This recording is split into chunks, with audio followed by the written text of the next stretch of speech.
Hello, this is Adam with SST, Sweating and Smiling Together. And today I want to talk about what happens when you hit your fitness goal. So say you wanted to lose 10 pounds for a wedding to fit in that dress, or you want to do your first 5K, or your first marathon, or do 1,000 burpees. But what do you do after you hit that goal? The easy answer is find a new goal and start going after achieving that one. But you know what? This is where a lot of people, especially newer to staying in shape, getting back into it, will hit a little snag because you might say, "Well, I'll take some time off, and then I'll get back into it, and I'll do all that stuff." But the problem with that is usually what happens to people while they're doing their goal, they put off a lot of other stuff.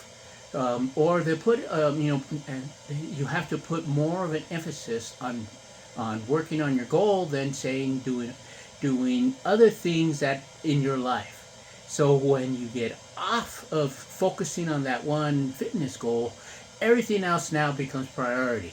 And that can cause some confusion to you because now you have all these other things to do, and it can make it a little easier for you not to get back into fitness. So one thing to do is maybe take some time off, because if it's a strenuous fitness goal, then your body might need some time to recover from that. But then you don't want to lose any kind of momentum that you gained while achieving that goal. So say if you did wanted to lose weight for a period of time, it isn't a time now to go back to bad habits, go back to bad habits, and gain all that weight that you lost all during that time. You want to assess where you're at and see how you feel. Maybe you have a nagging issue with your an elbow, a knee, a shoulder that might require a little bit of recovery time.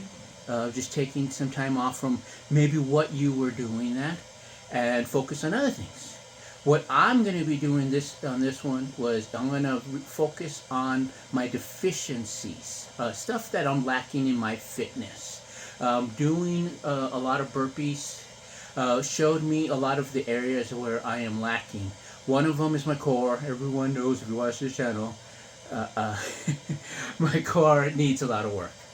But I also had issues with some strength-wise too. I noticed that I was always focusing more on a close military-style kind of push-up, so that was more triceps that was doing a lot more of the work than the chest. So the chest wasn't getting all the benefits of all the burpees that I was doing. So when I started trying to do a wider one, I was noticing, wow, those are a little harder. And then my mobility is still low. I need to work on my range of motion and trying to lengthen my muscles. So I'm going to try to focus on the core, strength training, and mobility. So I'm going to try to do some of the, looking at you doing some primal exercises. I still want to do mainly calisthenics for my mobility and working on those. And still I want to work on my burpees. So I'm going to try different styles, trying to open up the range of it and get more fluid into it. Try to work on my fundamentals on that. So that's something that you can do. Get an assessment of where you're at in your fitness.